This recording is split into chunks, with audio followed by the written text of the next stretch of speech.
할렐루야. 예. 베드로와 요한이 성전에 기도하러 갈 때에 성전 미문에 앉아 있는 안전뱅이를 만났습니다. 그때 그 성전으로 들어가는 베드로와 요한을 안전뱅이가 이렇게 바라봤습니다. 근데 그 시선은 그냥 보여져서 그냥 보는 시선. 수많은 사람들이 지나갈 때 아무런 초점 없이 그냥 눈 뜨고 있으니까 보여지는 그런 시선이었습니다. 근데 베드로가 그 안전뱅이에게 나를 봐라, 우리를 주목하라 라고 했을 때 그 안전뱅이는 베드로 요한으로부터 뭔가를 얻을까 싶어서 그 시선이 달라졌죠. 반짝반짝 빛나면서 뭘 줄까?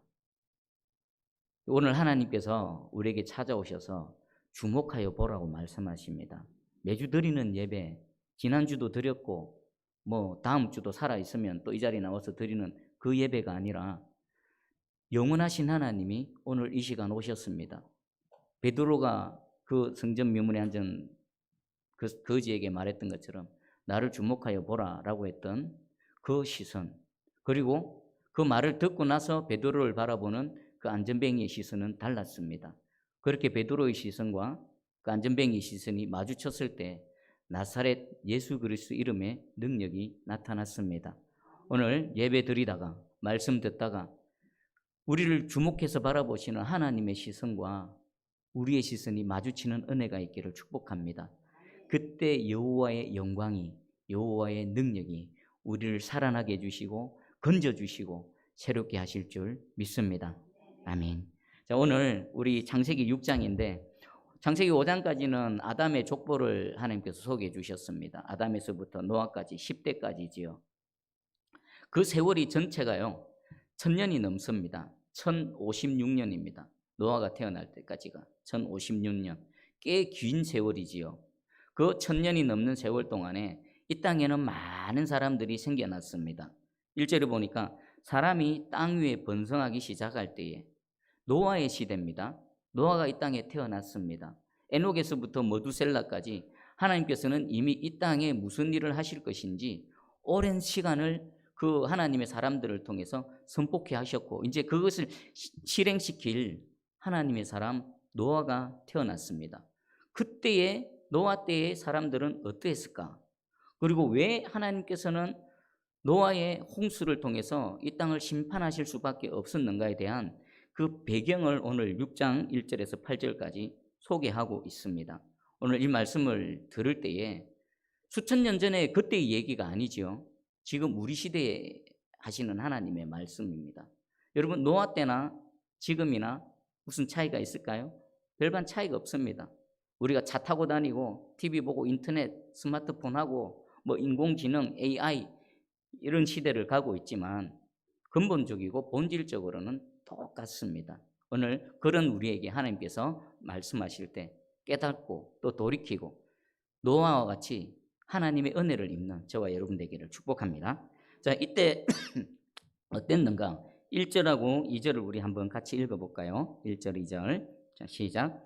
사람이 땅 위에 번성하기 시작할 때에 그들에게서 딸들이 나니 하나님의 아들들이 사람의 딸들의 아름다움을 보고 자기들이 좋아하는 모든 여자를 아내로 삼는지라. 그 노아의 때에 하나님께서 창조하신 사람들이 이 땅에 번성하기 시작했습니다. 번성했다는 것은 수적으로 많아졌다는 것을 의미합니다. 그때는 지금 우리와 같은 자연 환경도 아니고 또 사람들의 신체 조건도 우리처럼 지금하고는 완전히 다릅니다. 더 오래 장수했고 더 건강했고 그래서 자녀들의 출산도 훨씬 많았을 것입니다. 그리고 수명도 꽤 길었지요. 평균 800년, 900년 사는 동안에 이 땅에 많은 자녀들을 출산을 했을 것입니다. 그렇게 사람들이 번성해졌습니다. 그런데 문제는요, 숫자가 많아진 것뿐만 아니라 그들의 마음도 높아졌습니다. 교만해졌고 그에 대한 또 결과가 다음에 나타납니다. 우리 2절에 보니까 하나님의 아들들이 사람의 딸들의 아름다움을 보고 그리고 자기들이 좋아하는 모든 여자를 아내로 삼았다라고 말합니다. 여기 하나님의 아들들, 사람의 딸들이 등장합니다. 우리 잠시 후에 한번 좀 구체적으로 살펴볼 건데 먼저는 이 하나님의 아들들, 남자죠. 이들이 사람의 딸들의 아름다움을 보고 자기들이 좋아하는 모든 여자를 다 아내로 삼습니다. 여러분, 여기서 하나님께서는 우리에게 최초의 공동체로 가정을 주셨습니다. 그 가정을 이루는 가장 기본적인 요소가 무엇입니까? 한 남편과 한 아내입니다. 가정은 한 남편과 한 아내를 통해서, 그리고 경건한 자손들을 통해서 하나님께서 가정을 주셨습니다. 그런데 지금 이것이 허물어졌습니다.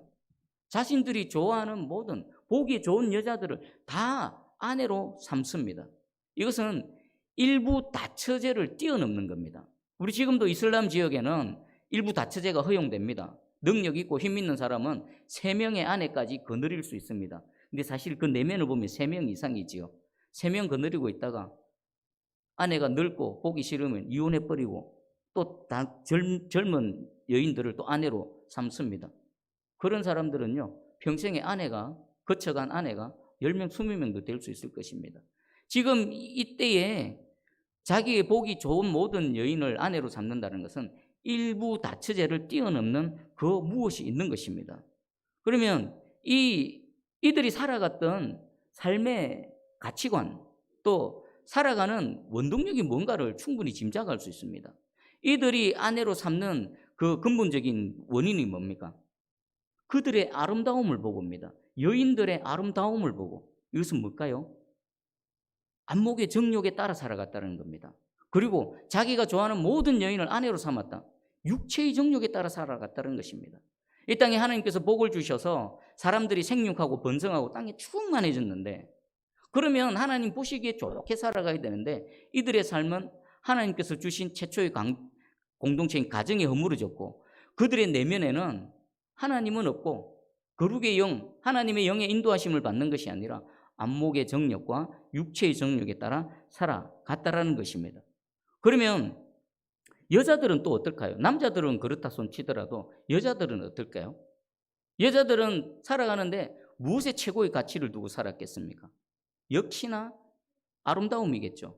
겉보기에 아름다운 것. 성경은 최고의 여인을 어떻게 표현합니까? 현숙한 여인입니다. 여호와를 경외하고 남편을 존경하고 자신의 자녀들을 사랑하고 가정을 위해 헌신하는 한 여인을 통해 그 가정이 바로 서고 현숙한 여인으로 표현하는데, 지금 노아 시대의 여인들은 이 성경이 말씀하시는 현숙한 여인과는 거리가 먼 것 같습니다. 온통 외모에만 치장합니다. 속사람보다도 겉모습, 머리 치장하고, 또 어쩌 보면은 오늘날 저와 여러분이 살아가는 이 시대와 비슷하지 않습니까? 그냥 외모, 보기에 좋은 것, 보기 좋은 것. 자, 어찌되었든 지금 이 노아의 시대는 하나님께서 주신 창조하신 목적에서부터 지금 계속 벗어나고 있습니다. 뭔가 잘못되어져 있습니다. 자, 그러면 성경의 난제 중에 하나인데 하나님의 아들들이 누군가 한번 살펴보겠습니다. 사람들의 딸들은 그냥 사람에게서 태어난 모든 딸들이기 때문에 뭐 논란의 여지가 없습니다. 근데 여기 지금 등장하는 하나님의 아들들은 누군가? 여러분 생각해 보십시오. 사람이 아내를 여러 명 거느릴 수 있으려면은 우리 인류 역사 가운데 우리 조선시대 때도 보면 우리 양반님네들은 여러 아내를 두고 첩도 두고 그랬죠. 그러려면은 어때야 될까요? 힘이 있어야 되고 능력이 있어야 되고 권세가 있어야 됩니다. 자, 그런 관점에서 지금 이 하나님의 아들들을 이렇게 설명하는 3 주장이 있습니다.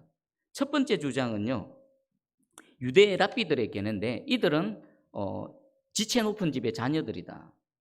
예를 들면 왕족이나 귀족들의 자녀들이다. 그래서 힘이 있어서 자기가 원하는 아름답게 여기고 자기 눈에 좋게 보이는 모든 여인들을 그냥 아내로 삼아버리는 그 정도의 힘과 권력이 있는 그런 지체 높은 자들의 자녀들이다.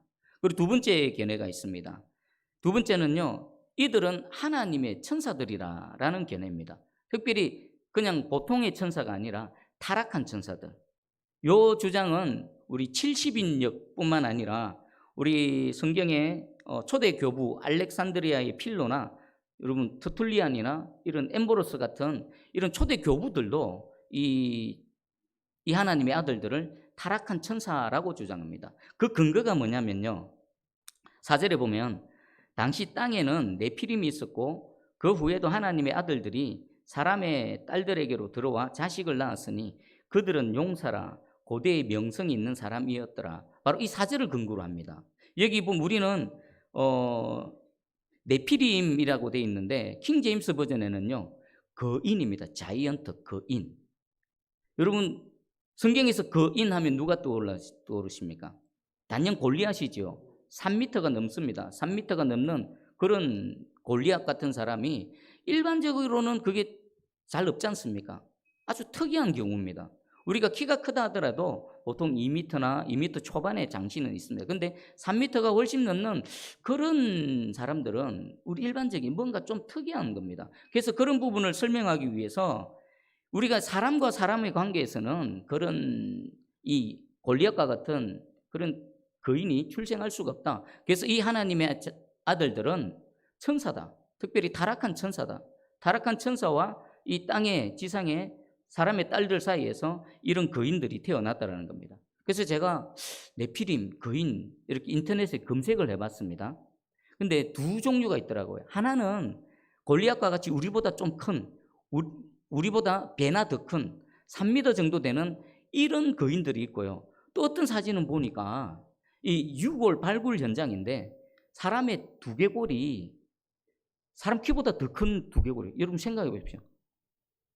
그 사진이 진짜인지 아니면 합성한 것인지 우리는 알 수는 없지만 그런 두개골이 있고 마치 마징가 제트 크기 같은 거 있죠. 정말 막 건물보다 웬만한 몇 층짜리 건물보다 큰 그런 유의 뼈가 있는 그곳에 사람이 서 있는 사진들이 있더라고요. 그것이 과연 사실일까? 만약에 사실이라면 그것이 진짜 사실이라면은 우리 일반적인 남녀의 그 부부 관계에서는 절대로 태어날 수 없다라는 생각도 들기도 합니다. 그리고 이들이 이 주장은 결국은 이 네피림에 대한 설명, 거인 족속에 대한 설명을 하기 위해서 이 주장을 하고 있습니다. 그리고 세 번째 견해입니다. 세 번째가 가장 보편적인 견해고요. 90% 이상 되는 성경학자들이나 주석서에서 주장하는 겁니다. 이 세 번째 견해는 이 하나님의 아들들은 경건한 셋의 후손이라는 견해입니다. 하나님께서 택하신 하나님을 경외하는 집안의 자녀들이 가인 계열의 그 여인들, 하나님을 알지 못하고 하나님을 경외하지 않는, 하나님을 섬기지 않는 그 가인 계열의 여인들의 아름다움을 보고 그들과 막 결혼해버리는 겁니다. 그래서 그들의 경건함이 무너지고 그들을 통해 태어난 자녀들이 하나님을 알지 못하고 하나님으로부터 더 멀어지고 하나님 앞에 범죄한 그런 세상이 되어졌다라는 그런 견해입니다. 그런데 사실 어느 것 하나 우리는 이것이다라고 말할 수는 없습니다. 성경에서는 아주 구체적인 정보를 주지 않습니다. 그리고 성경 말씀에도 보면요, 욥기 1장 6절에 하루는 하나님의 아들들이 와서 여호와 앞에 섰고 사단도 그들 가운데 왔는지라. 하나님 앞에 사단도 왔습니다. 그런데 그 앞에 하나님의 아들들도 있습니다. 이들은 누굴까요? 원어 성경에 보면요, 베네 하 엘로힘입니다. 하나님께서 만드신 어떤 존재. 그러니까 우리가 생각하는 하나님의 아들이 아니라 하나님께서 만드신 어떤 존재라는 의미로서 하나님의 아들들이라는 겁니다. 그래서 이들은 하나님 앞에 수종드는 하나님의 천사들입니다. 성경에 보면요, 천사들도 하나님의 아들들이라는 표현이 있네. 그죠? 분명히 있습니다. 그리고 다니엘서 3장 25절입니다. 왕이 또 말하여 이르되 내가 보니 결박되지 아니한 네 사람이 불 가운데로 다니는데 상하지도 아니하였고 그 넷째 모양은 신들의 아들과 같다. 신들의 아들과 같다. 다니엘의 세 친구가 불 가운데로 던져졌습니다. 그런데 느부갓네살 왕이 가만히 보니까 그 세 명 외에 한 명이 더 있습니다. 그 사람을 보고 신들의 아들과 같다. 킹 제임스 버전은요, 성육신 이전의 예수님으로 표현하고 있습니다.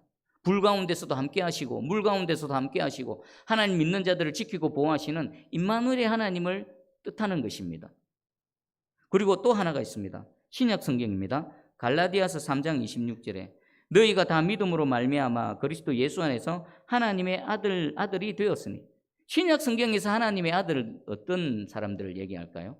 예수 그리스도를 믿는 성도들을 얘기합니다. 그러니까 성경에는 동일한 하나님의 아들들이라는 표현이 있는데 어떤 부분에서는 천사들을 얘기하고 어떤 부분에서는 성육신하기 이전에 우리 예수 그리스도를 말씀하고 그리고 신약 성경에서는 예수 그리스도를 믿는 성도들을 가리킬 때에 하나님의 아들들이라고 말하고 있습니다. 그리고 또 타락한 천사 일리가 없다라고 주장하는 사람들은요, 누가복음 20장에서 35절 36절 말씀을 근거로 듭니다. 저 세상과 및 죽은 자 가운데서 부활함을 얻기에 합당히 여김을 받은 자들은 장가가고 시집가는 일이 없으며 그들은 다시 죽을 수도 없나니 이는 천사와 동등이요. 이 예수님께서 하신 말씀. 천사는 시집도 가지 않고 장가도 가지 않는다. 그래서 천사들과 타락한 천사라 할지라도 사람과 육체적 결합을 할 수 없다. 그런데 또 여러분, 소돔과 고모라, 롯을 찾아간, 아브라함의 조카 롯을 찾아간 그 두 남자 모양이지만, 남자 형상이지만 그들은 분명히 하나님으로부터 보냄을 받은 천사들입니다. 그 천사들을 향해 소돔과 고모라 성의 모든 사람들이 뭐라고 했습니까? 창세기 19장 5절입니다. 롯을 부르고 그에게 이르되 오늘 밤에 내게 온 사람들이 어디 있느냐 이끌어내라. 우리가 그들을 상관하리라. 상관하리는 육체적 관계를 말하는 거지요. 하나님으로부터 이 사람의 몸, 남자의 몸을 입고 온 천사들을 보면서 그들과 육체적인 관계를 하리라라고 분명히 말하고 있습니다. 그래서 이 말씀도 있고 저 말씀도 있습니다. 그래서 우리는 이 하나님의 아들들이라는 이 해석에 대해서 열린 마음으로 받아들여야 됩니다. 열린 마음으로. 무엇 하나만 이것이다라고 우리는 단전적으로 결론을 내릴 수가 없습니다. 그런데 중요한 건 뭘까요?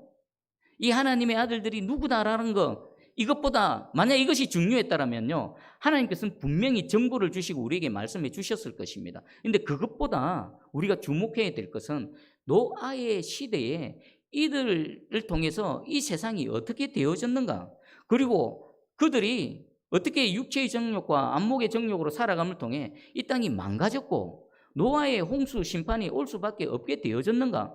하나님의 관심은 거기에 있습니다. 그러면 오늘 이 말씀을 받을 때 저와 여러분의 관심도 어디에 있어야 될까요?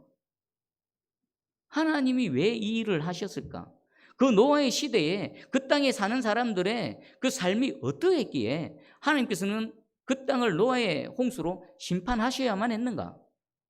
그것에 집중해야 될 줄 믿습니다. 자, 그러면 한번 보겠습니다. 3절입니다.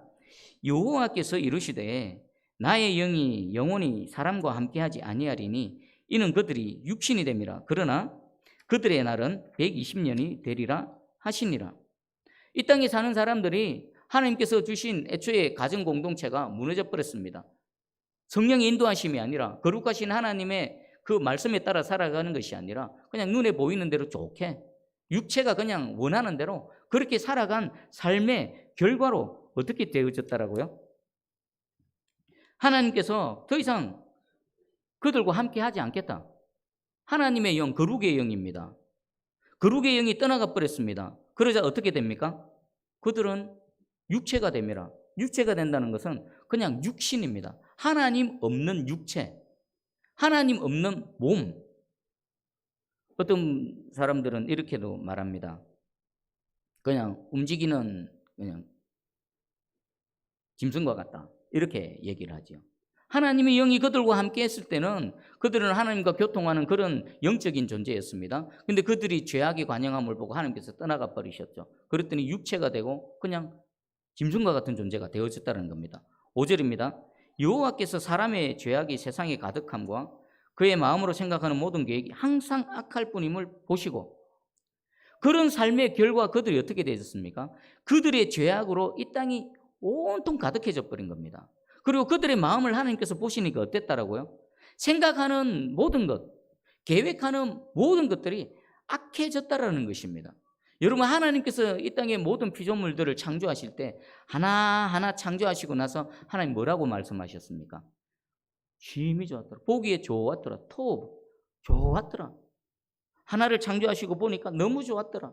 정말 좋았더라. 하나님의 기쁘심이었습니다. 이 땅에 존재하는 모든 피조물들이 하나님의 기쁨의 대상이었습니다. 그런데 지금 하나님 보시기에 어땠습니까? 모든 것이 악으로 가득해버린 것입니다.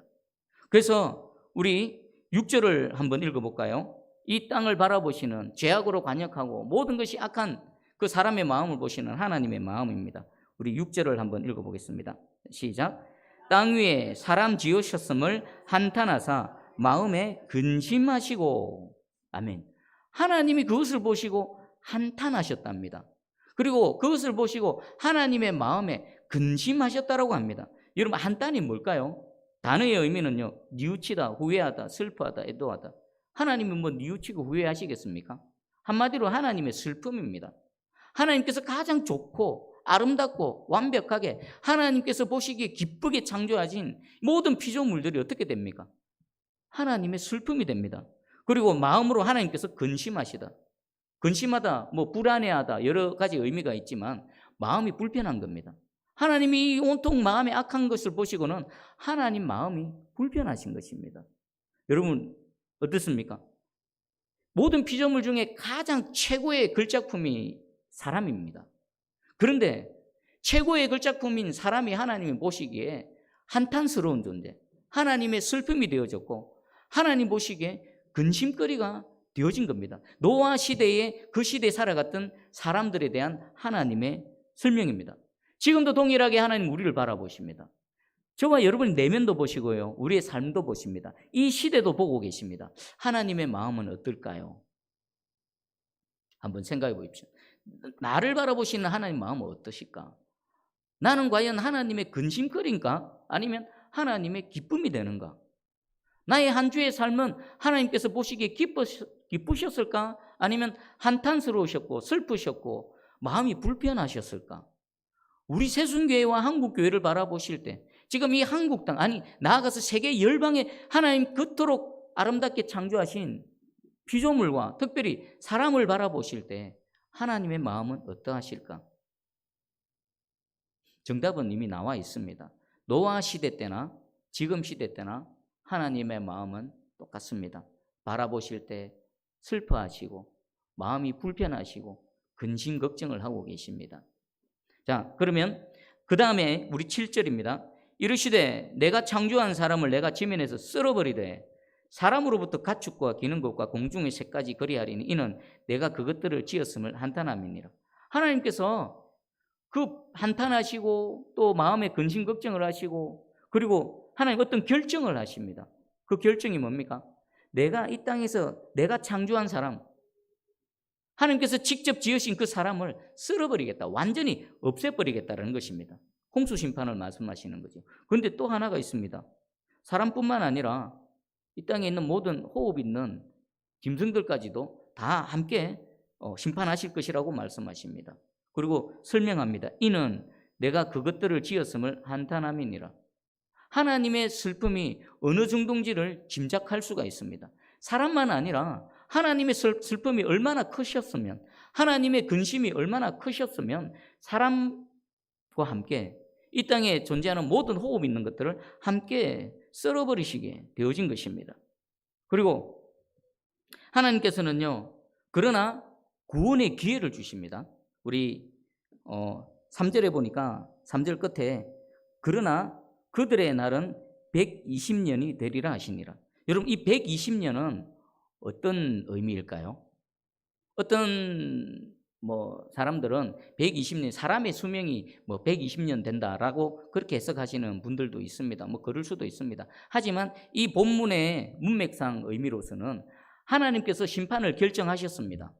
결정하시고 나서 당장에 심판하시는 것이 아니라 120년이라는 심판의 유예기간을 두시는 겁니다. 왜 이 유예기간을 두십니까? 이 120년 동안 이미 에녹에서부터 머두셀라를 통해서 내가 이 땅을 심판하리라 라는 하나님의 심판의 메시지를 오랫동안 외치게 하셨습니다. 지금 이제 결정이 내려진 상태에서 120년 동안 돌이키고 회개하고 살 수 있는 기회를 주시고 있는 것입니다. 우리 요즘 주일 오후 예배 때 요한계시록을 계속 살펴보지 않습니까? 하나님은 인재앙을 내리시고 또 나팔재앙을 내리실 때에 한 번에 다 심판하지 않으십니다. 계속해서 남겨두십니다. 왜요? 그 남겨진 자들에게 구원의 은혜를 베풀어 주시는 것입니다. 이 120년 유예 기간도 동일하게 하나님의 마음이 담겨져 있습니다. 죽지 않고 살아나는 것. 비록 지금 죄악으로 관영하고 온통 마음의 생각이 악한 그들이지만 하나님의 심판의 메시지를 듣고 그 말씀을 믿고 살기 위해서 주께로 돌아오는 것. 그 120년의 기간을 주셨습니다. 그런데 안타깝지만요, 우리 다음 시간에 노아에 대해서 계속 살펴볼 건데 우리 인간 편에서는 별 소망이 없는 것 같습니다. 노아와 그 가족 외에는 단 한 명도 구원받지 못했음을 알 수 있습니다. 여러분, 지금 저와 여러분도 이 120년의 유예기간을 살아가고 있습니다. 지금이라도 당장 주님 오셔서 이 하늘과 이 지금 첫 하늘과 이 땅을 심판하셔도 아무런 이상할 것 없는 그런 세상을 살아가고 있습니다. 여러분 개인의 120년의 유예기간, 또 이 시대의 120년의 유예기간을 살아가고 있습니다. 그럼 이 기간 동안 우리가 해야 될 게 뭘까요? 매일의 삶 속에서 육체의 정욕, 안목의 정욕에 따라 살아가는 것이 아니라 이미 내 안에 들어와 계신 성령님의 인도하심에 따라 하나님의 슬픔과 하나님의 근심거리로 살아가는 것이 아니라 하나님의 기쁨과 또 하나님의 자랑거리로 살아가는 저와 여러분 되기를 주의 이름으로 축복합니다. 항상 깨어 있어야 됩니다. 주님 말씀하셨죠. 주님 불현듯 호련히 어느 날 갑자기 아무도 모르게 오신다라고 하셨습니다. 그러면 매 순간 우리는 어떻게 살아가야 됩니까? 매 순간을 준비하는 삶, 매 순간 주님 맞을 준비를 하면서 살아가야 되는 것입니다. 그리고 마지막 8절을 한번 읽어보겠습니다. 8절 시작. 그러나 노아는 여호와께 은혜를 입었더라. 아멘. 모든 시대에 하나님의 그러나의 은혜가 있습니다. 하나님께서 심판을 결정하셨지만 그 시대에도 그러나의 은혜로 하나님께 은혜를 입은 사람이 있습니다. 그가 누구라고요? 노아라는 것입니다. 자, 이 120년의 유예기간을 살아가는 저와 여러분, 이 시대에 하나님의 그러나의 은혜를 입는 주인공 되기를 축복합니다. 자, 그러면 여러분 저 8절에 노아 대신에 여러분의 이름을 넣어서 한번 선포하시고 믿음으로 선언해 보시기 바랍니다. 이렇습니다. 그러나 문수는 여호와께 은혜를 입었더라. 우리 한번 자신의 이름을 넣어서 하나님의 은혜를 갈망함으로 한번 선포해 보시기 바랍니다. 자, 시작. 그러나 문수는 여호와께 은혜를 입었더라. 한 번만 더 외칩니다. 그러나 문수는 여호와께 은혜를 입었더라. 아멘. 이 은혜 가운데 이 시대의 노아, 하나님의 기쁨, 온 세상은 하나님의 슬픔이요 한탄거리요 걱정거리지만 여러분만큼은, 저만큼은, 우리 새순교회만큼은 하나님의 자랑거리, 기쁨거리, 은혜를 입는 존재가 되기를 주의 이름으로 축복합니다. 아멘. 자, 우리 그러면 말씀 붙들고 한번 기도하기 원합니다. 하나님은 세상을 바라보실 때 여전히 아파하십니다. 슬퍼하십니다. 한탄하십니다. 마음에 근심을 하고 계십니다. 하나님, 제가 하나님의 기쁨이 되기 원합니다. 그러나의 은혜를 입기 원합니다. 이 시대의 노아가 되기 원합니다. 우리 가정이, 우리 새순교회와 지금 무너져 있는 한국교회가 이 말세의 마지막 때에 하나님이 노아처럼 은혜를 입어서 하나님의 뜻을 이루어드리는 거룩의 도구가 되게 해주시옵소서. 우리 말씀 붙들고 합심해서 기도하겠습니다. 사랑의 주님 감사합니다. 이 시간 하나님께서 말씀으로 찾아와 주셨습니다.